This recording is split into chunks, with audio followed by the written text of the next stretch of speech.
Sunafal, protectors of the Sunnah. Sunafal, protectors of the Sunnah.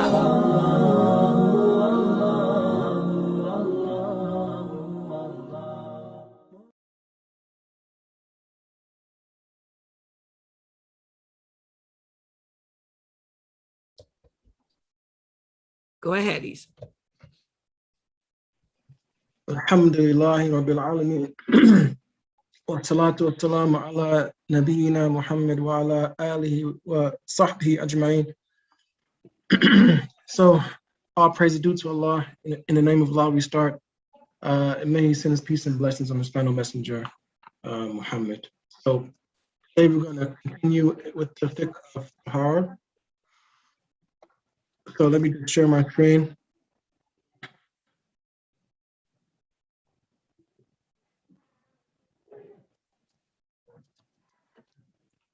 Okay, 1 second. Okay.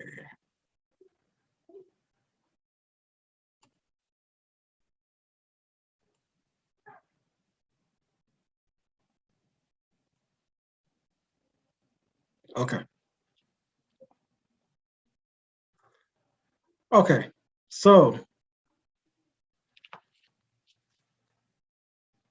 So today we're going to talk about how to remove an najasa. And najasa, it means something that is impure, something that it's filthy. It needs to be removed because it will harm because of its because it's dirty. It needs to be removed, and it can harm someone by its smell or its what's in it and things like that. So what is najasa? A najasa is every filthy thing that the Islamic law orders to be avoided. So there are two types of najasa. Najasa that comes onto something that was is pure. So for example, urine on your clothes. The clothes are pure, but something came onto the clothes that made it najas. It made it something that has to be clean in order to pray in it, for example. That's the first type of najasa. The second type of najasa is something that in and of itself, it is impure. And this is something like the pig or the dog. So even if you wash these things with the whole ocean, they will not be pure. They're just in and of themselves, they are impure. Okay. So again, the first type, something najas came on to something that in and of itself was pure. So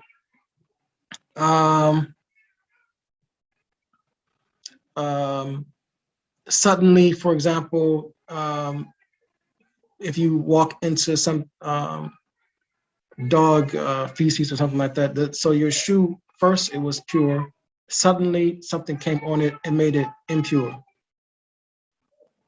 Okay. The ruling on this is that it has to be cleaned by any means that will clean it. Okay, that is the ruling on that. Okay. Now the second type, something in and of itself is impure. The dog, the pig, the vomit of a donkey, or the the blood of the menses, for example, the urine, feces, anything that in and of itself is najas. It cannot be purified. And the ruling on that is it can't be purified. So and there's no way that you can purify that. Now, the first type, how do you clean the first type? And again, we have two types of something that was pure and something that just came on it. So now we have to clean it. Okay, so there's two types. The first type is the najasa of a dog. So this type of najasa has to be cleaned 7 times. It has to be washed. It has to be washed 7 times, and the first time it has to be washed with dust. And this is something that is unique for the dog. Okay. What about the pig? If a pig licks in something, do you have to wash it 7 times? The first time being with dust, and the answer is no. The scholars, they differed, but the more correct view, inshallah, is that it does not have to be washed 7 times. It is not like the dog in that regard.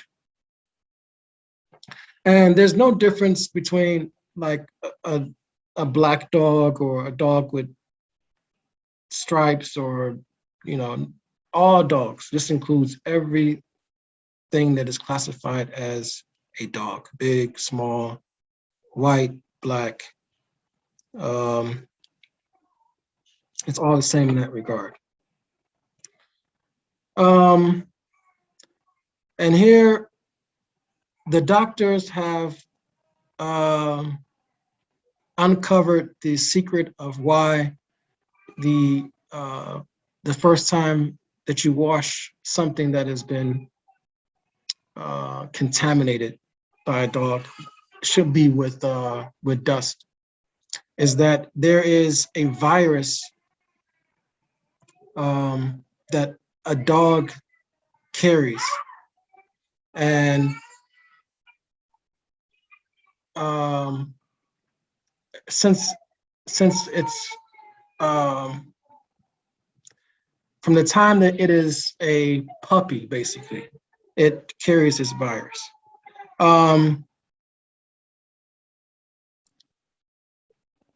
And this virus is very dangerous, and the only way that it can be treated and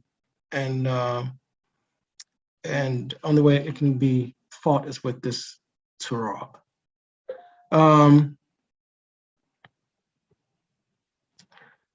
And it goes into the details about how that works. But if you're interested in finding out, then you can search it, find out exactly how that happens. But it does. There is something in the saliva of the dog that needs to be killed with the dust. The second type, anything other than a dog. Okay, so anything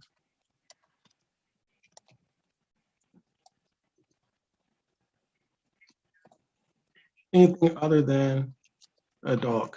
In this case, it just needs to be washed 1 time.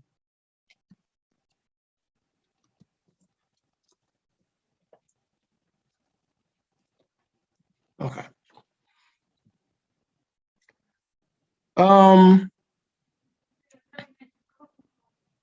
As long as when you wash it that 1 time, you get rid of the impurity.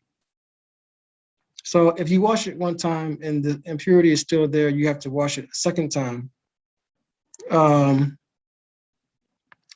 until the najasa is removed.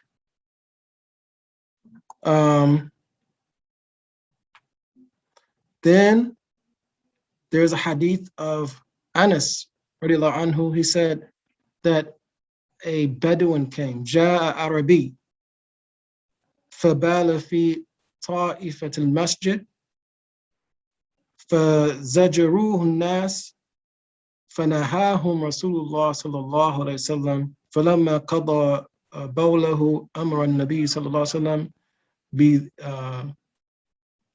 بذنوب يعني this is دلو من ماء فأحريق عليه. He said فأحريق عليه متفق عليه. So a Bedouin came to the masjid and he urinated in the corner of the masjid, and the people, of course, they got upset and they blamed him for doing that, but they wanted to physically, beat him up or something like this. But the Messenger of Allah, he told them not to do that. And then he ordered, after this man finished, he ordered for a bucket of water, and he said to pour the water on it. So this is how najasa is cleaned if it's other than a dog. Okay. Now, question, is water a condition for removing najasa? Is water a condition for removing impurities? Okay. The answer is purification of najasa occurs by using any means that gets rid of the impurity. So this could be water, or this could be by using the sun, or the wind, or if you let it sit for a long time until the impurity goes away. So whenever the najasa is gone, then it is purified and you can now pray in it. Now, second issue, would I know any means that remove the najasa? Okay. Now, second question, or the second issue, I should say, how do you clean the urine of a young boy, like a baby, that has not eaten meat yet? So the way you clean the area, if you're holding a baby boy that has not started to eat meat, and as a result of that, your clothes come into contact with urine of the baby, then only thing you have to do is take water and sprinkle it on the area of where the baby, where his urine got on your clothes. And the proof of that is the hadith of Abi Samh radiallahu anhu, and the Nabi sallallahu alaihi wasallam called.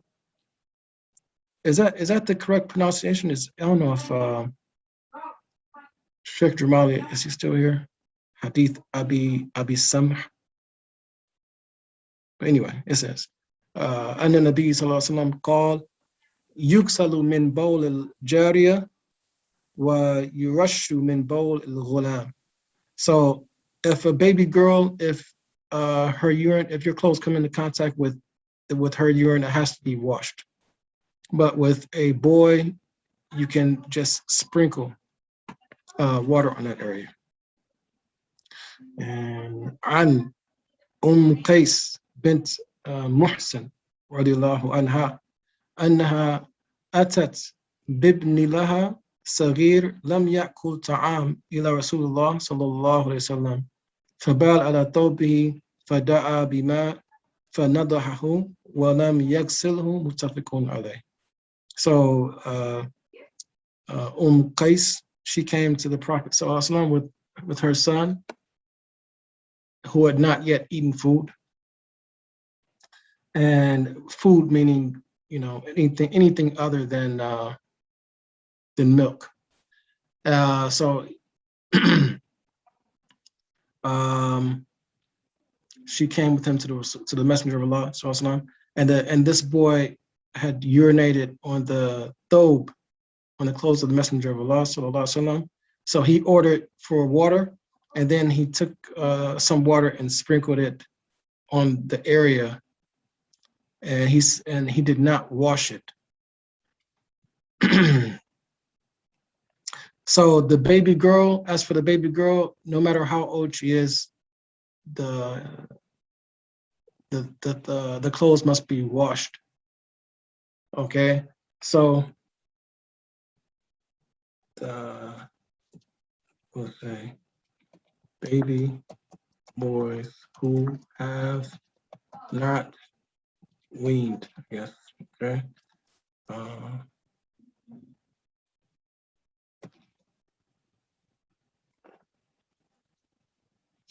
Their urine can be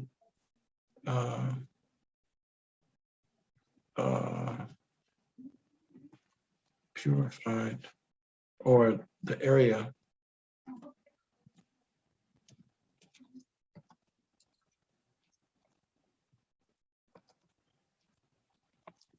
can be sprinkled with water, and baby girls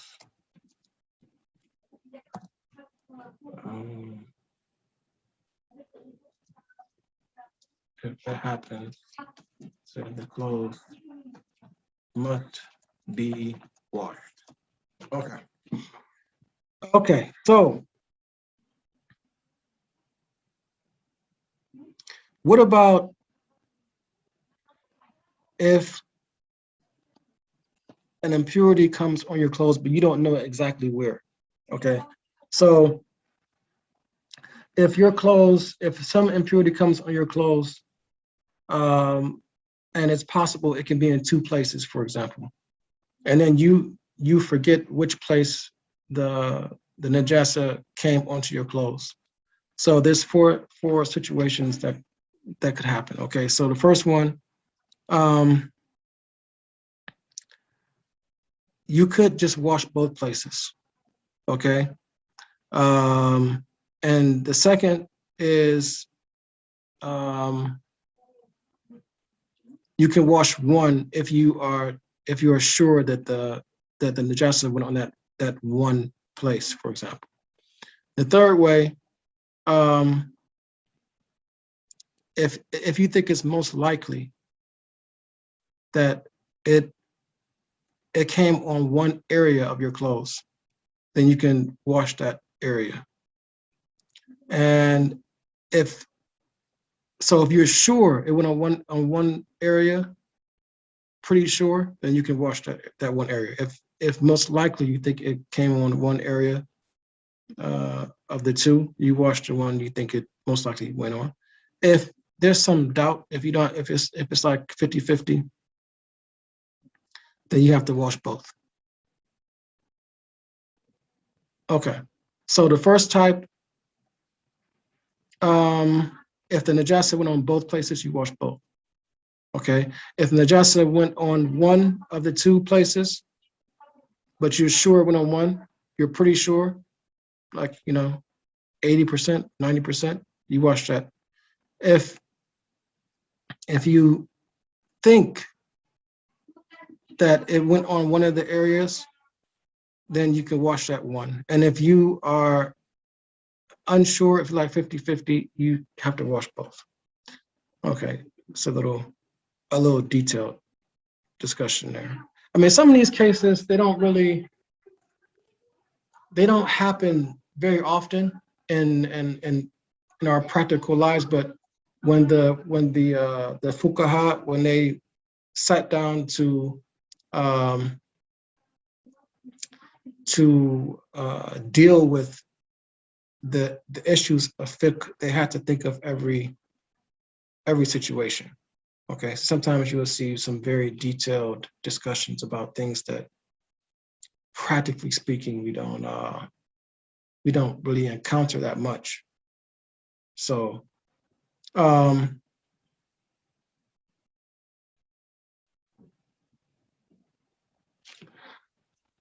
okay, the urine of the urine of the baby boy is not like the feces. If any feces from a baby girl or baby boy, or a baby girl or a baby boy, if it comes in contact with your clothes, it has to be cleaned. Now, what is the ruling of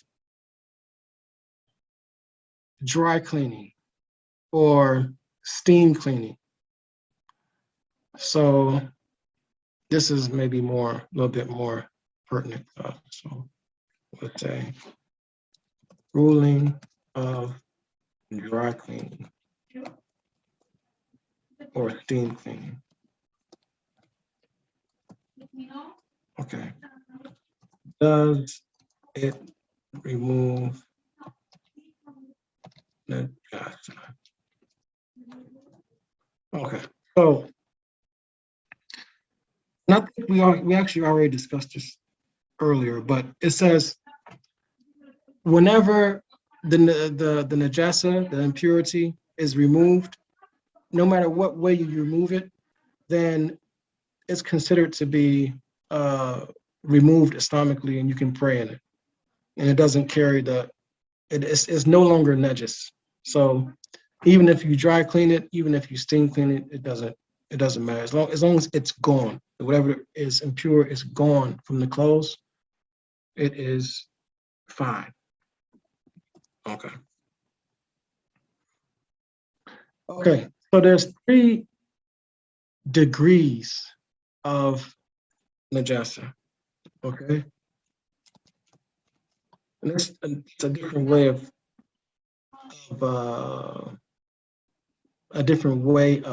categorizing and thinking about the types of najasa. So the first type is hafifa, the light. You will say light impurities. Okay. Oh, come on. Light impurities. Here we go.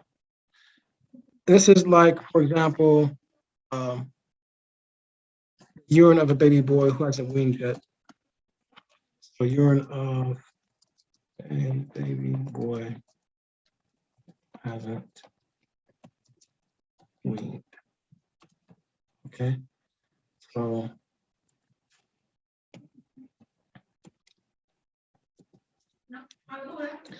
the second type, or second degree, let's move this out the way. As a matter of fact, I'll put it up here. There we go. The second type is medium impurity.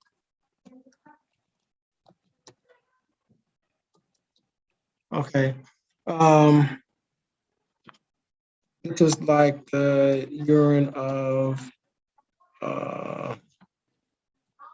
adult, for example. So this is what they refer to as a medium. So this one has to be washed. The light impurity, you don't have to wash it. You can just sprinkle water. Okay. The medium has to be washed, or whatever way you use to remove it completely. Okay. And then the third type is the heavy impurity or severe impurity. Okay. And this one It's like the a dog, for example, or something that licks something like that. A vessel that licks, for example.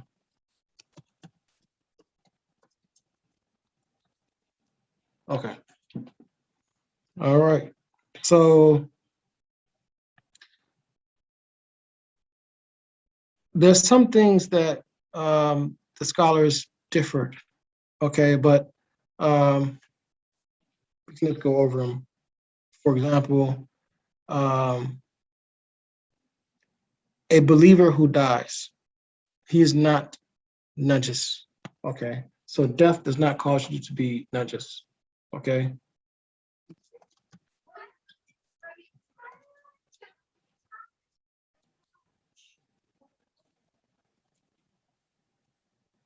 Okay. Um, anything that does not have blood in it, anything that doesn't have like flowing blood in it, like for example, a insects, okay, ants and stuff like that. They don't have like, I mean, there's blood, but it's not flowing blood like uh, like other bigger animals. Okay, so um, bugs and like flies and scorpions and stuff like that. It's not nudges. Okay, what about a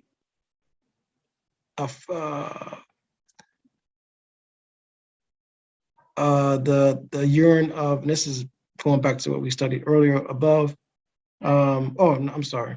This is something. This is the urine of a farm animal that we can eat. Okay, so I gotta get my charger before my laptop dies. Hold on 1 minute.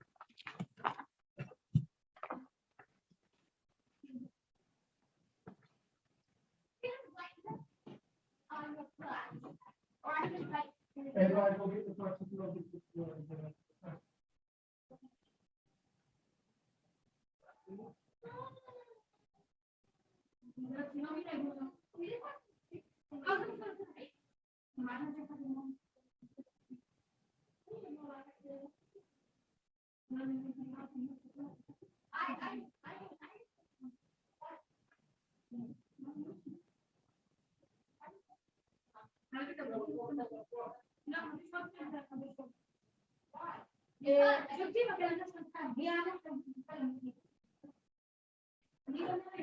Nice.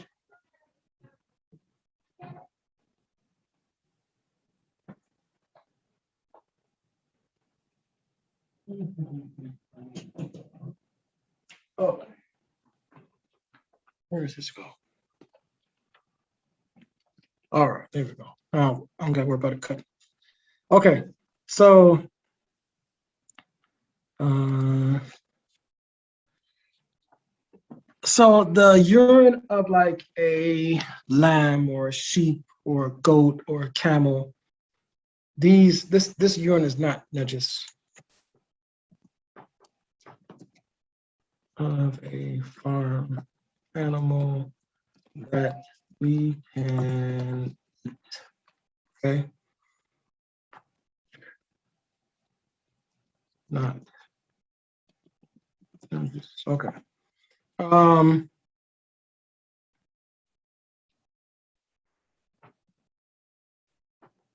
Okay, so the Prophet ﷺ, he said from the hadith of Anas, أن رحتا من عقل وأرينا قدموا على رسول الله صلى الله عليه وسلم فاجتووا مدينة أي أصابهم مرض بها فأمر لهم عليه السلام بلقاح يعني إبل وأمرهم أن يخرجوا فيشربوا من أبوالها وألبانها متفق عليه. Okay. So there's like a group of people came to Medina and they got really sick. So the Messenger of Allah, he said, in order to cure them, he said to drink the urine and the milk of the camel. So that is the proof that the urine is not impure, because if it was impure, then no one could drink it. So another hadith of Abi Hurairah radiallahu anhu fi sahihain قال رسول الله صلى الله عليه وسلم صلوا في مرابض الغنم وهي لا تخلو من البول والروث. So he ordered, or he told people to pray in the, I guess, the pens of the sheep. So obviously, if you pray there, there's going to be urine and droppings of the sheep. So that's another proof that those things are pure. Okay. Now, what about su'rul hirra, or the saliva of cats? Okay, so this is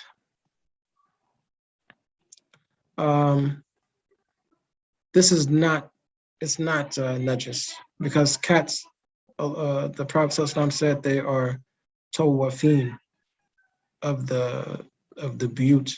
You know, they go around the houses. They are animals that live in the house. So it says ma yakthuru tawafahu fil buyut bishart alla yakun ash-shari' nas ala najasatu wa su'ur huwa baqiyat at-ta'am wa sharab. So the remainder of the remaining food and drink of the cat. And the evidence is the hadith of Abi Qatada radiallahu anhu anna Rasulullah sallallahu alaihi wasallam قال في هرة إنها ليست بنجس إنها من طوافين عليكم وطوافات. So they are not impure. They go around you and you go around, and vice versa. Or they go around you, they accompany you and live with you in the homes. And everything that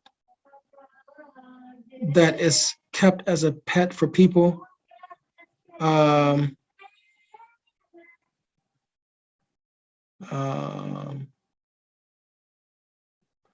anything that's kept as a pet it takes the same ruling as the cat, basically.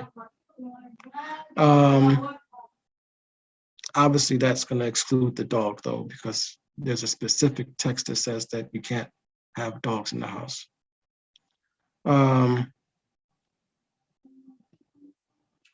Let's see here.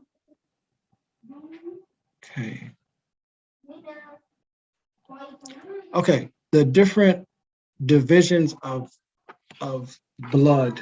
Hold on one second. Okay.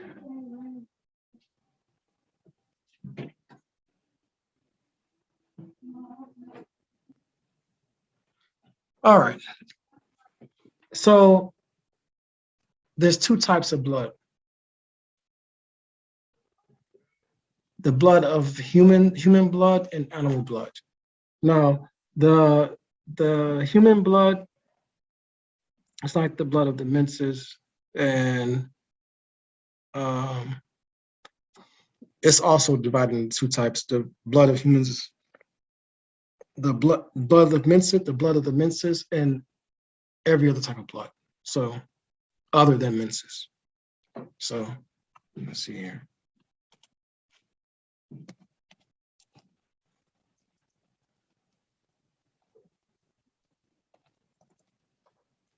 Divisions of blood. The first one, human blood, And the second one is animal blood. Human blood, two types as well. So we say A, Menses, and other than Menses.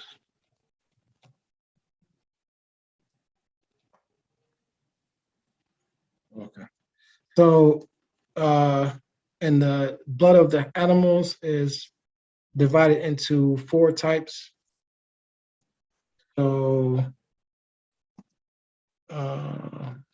animals you can eat. Okay. And then animals. And then you can't eat.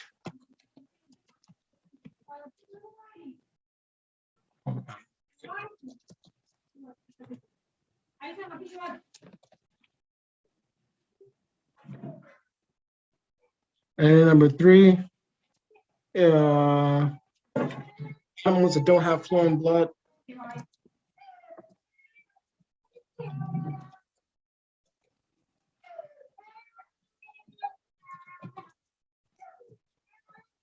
And number 4,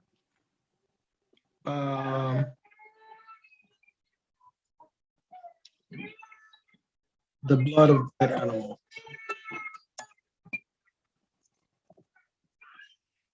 Okay. Okay. So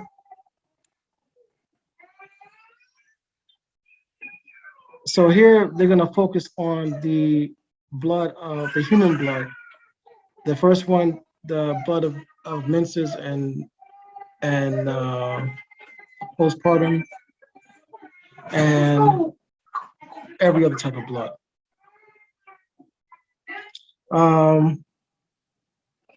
The blood of the menses is najas. Everyone agree. All the scholars agree that the blood of the menses is impure.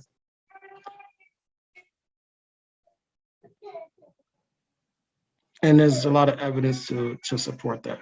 Now, the second type, the blood of human blood is not from the menses or postpartum bleeding, like the blood that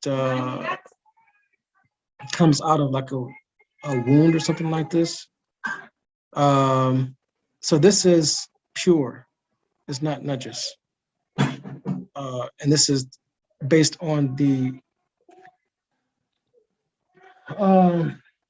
more correct view of the scholars, because the origin of everything is pure unless there's some text that says it's not. So it says that the origin of everything is purity until there comes some dalil that it's najas, and there is nothing known where the Messenger of Allah, he said to wash the blood except for the blood of the menses. Even though there was many times when the companions got injured and still there's no hadith that says that it has to be washed. Now, the Muslims would continue to pray even though they were injured in the battles, and sometimes the blood would pour from their wounds, but they would still continue to pray. Oh,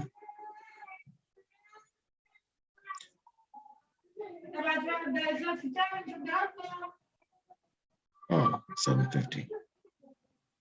Now, then there's the blood of the animals. Now, so the blood of the animals that we can eat their meat is also pure, because there's no dalil that says otherwise. And the Messenger of Allah, he used to pray in the house, and Abu Jahl, and in the house meaning the Kaaba, the Haram, and Abu Jahl, one time he put some entrails of like a camel on his back while he was in sajda, but he still continued to pray. So that's the proof that they have that the blood of the animals is pure.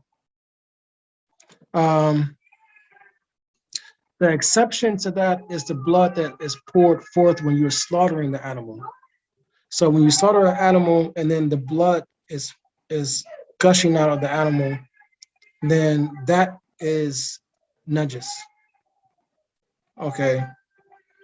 Because of the hadith in the Quran in Surah Al-An'am where it says, قُلْ لَا أَجِدُ فِي مَا أُوحِيَ إِلَيَّ مُحَرَّمًا على طاعم يطعمه إلا أن يكون ميتة أو دما مسفوحا. So it mentions clearly here that the blood that flows forth.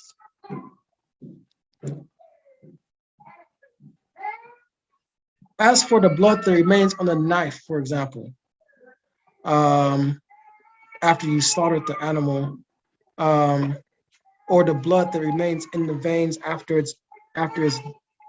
died and all the blood flowed out,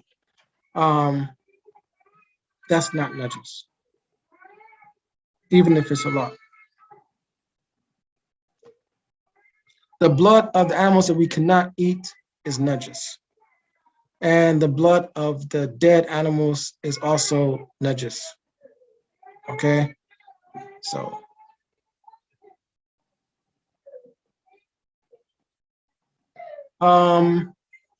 the exception to that is fish, of course, since it's from the sea. It is it's not najas. Okay, and I think that is it.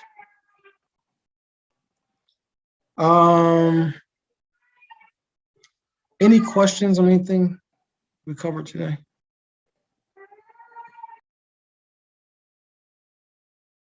Yes, that was a question. Assalamu alaikum, brother. From one of our sisters, and we were questioning what's so different between the baby girl's urine and the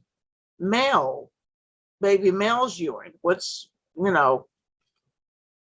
you kind of break that down? I cannot. I don't believe the scholars went into that. I mean, Layla, do you know anything about that topic? We can ask Layla when she comes back. I don't know she's not here? where she is. I was wondering the same too. There's the hadith doesn't specify why, and I mean the scholars they spoke on it, but I mean it's really detailed, and I forgot what they said, to be honest with you, but I don't know. Okay. Yeah, I'm not sure. Well, we can ask Layla. She don't want us to jump on you, so we'll ask her very kindly. Brother Isa, I have a question about purifying the clothing after your menses. Is the steps of purification, let's say, leaving it outside in the sun or whatever for like a long time, or like steaming it, is there like requirement for that? Like if you have water, can you go ahead and steam it if you were to purify that? Like, do you understand my question? Not really. Okay, so you explained how we can purify or like wash our clothing from the najas by washing it with water, but water is not necessary. Did I understand correctly? Water it's not the only way. So you can, let's say if there's a dry cleaner close to you, you want to get it dry clean, you can do that. Okay, anything that removes it. Okay, so it's anything, it's not necessarily because I'm out of water. Are you saying, you're asking like if you're out of water, you have to like use other means to purify it, to clean it? Like I have wash and dry at home, but if I were to say I just want to steam it, there's no problem with that. Yeah, no problem. Okay.